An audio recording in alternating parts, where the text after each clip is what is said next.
I've shot quite a number of XJSs for my job, so let's get straight into it, shall we? The good. The redemption story.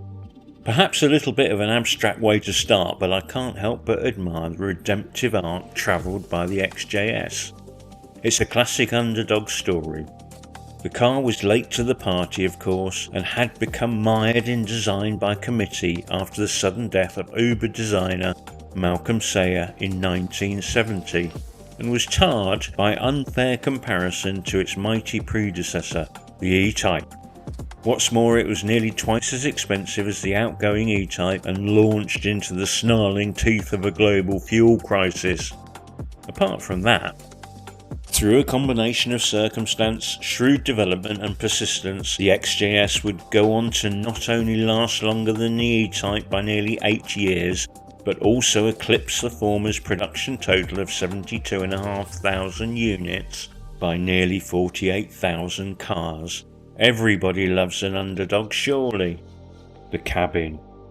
What punters of the time got wrong, and Jaguar's publicity department are certainly complicit in this, is that the XJS was never really conceived as an up-to-date E-Type.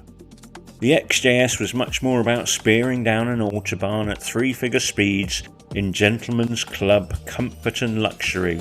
To my mind, the cabin hits that brief admirably. For me, peak XJS cabin appears in the late Series 1 cars prior to the Ford's state of execution facelift for the 1991 model year. As a self-confessed gauge nerd, the original instrument cluster with the 4 central barrel gauges is pure nirvana, and the rest of the cabin was an oasis of expensive hides and well-polished timber by this stage too. There's plenty of feel-good factor and comfort here, for 2 people at least. The boot. It's terribly prosaic, of course, to fixate on such things, but I am a boringly practical chap of a certain age, so I do love a commodious boot. The XJS doesn't disappoint in this regard, and it is a nicely executed affair too. If original, you should find a full-size spare wheel here, complete with a carefully tailored carpet cover, a little briefcase full of Jaguar branded tools, and a nice carpet bag for the jack and wheel brace. Plus there's plenty of room for all your paraphernalia. What's not to like? Buttresses. If you demand a car with buttresses, and who doesn't, let's be honest, then your choices are limited. The only others that immediately spring to mind are the Lancia Monte Carlo and the Maserati Merak, and I know which one I'd choose to traverse a continent in. The buttresses, of course, were divisive in a Marmite kind of way, but they are a definitive Sayer design artifact, delivering tangible aerodynamic and structural benefits. I just like them because they're different and divisive. The general looks of the car, however, are a matter for another category. The engines. There are a few different options offered with the E-Type over the course of its long life.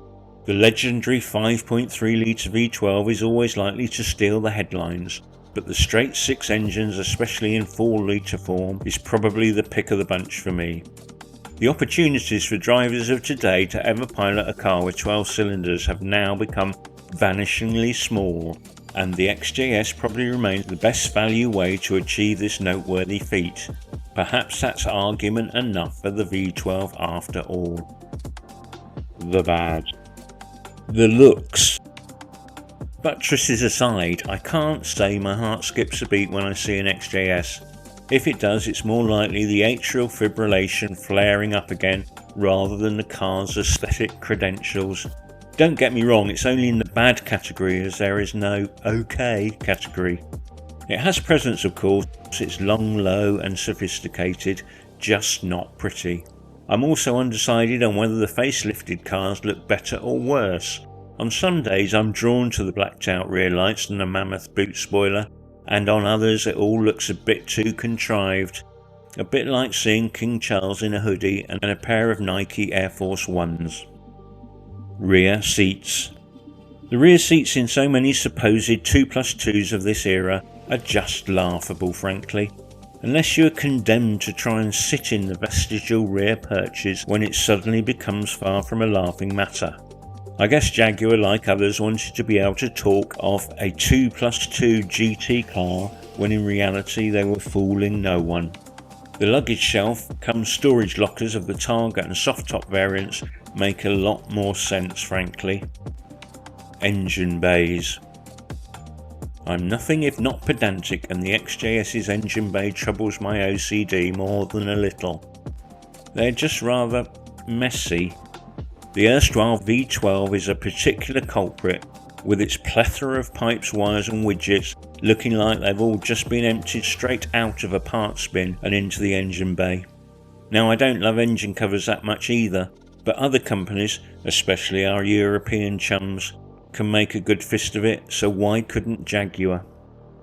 The straight sixes are a little better, but still no object lesson in Scandi minimalism. The ugly. Running costs. Putting aside the sad fact that almost all cars of this era in the UK are potential rust victims, the only other ugly worth the title here are the potential running costs.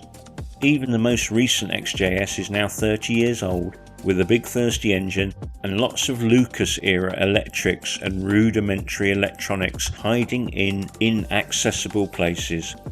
Something will go wrong eventually, and it's gonna cost a lot to fix.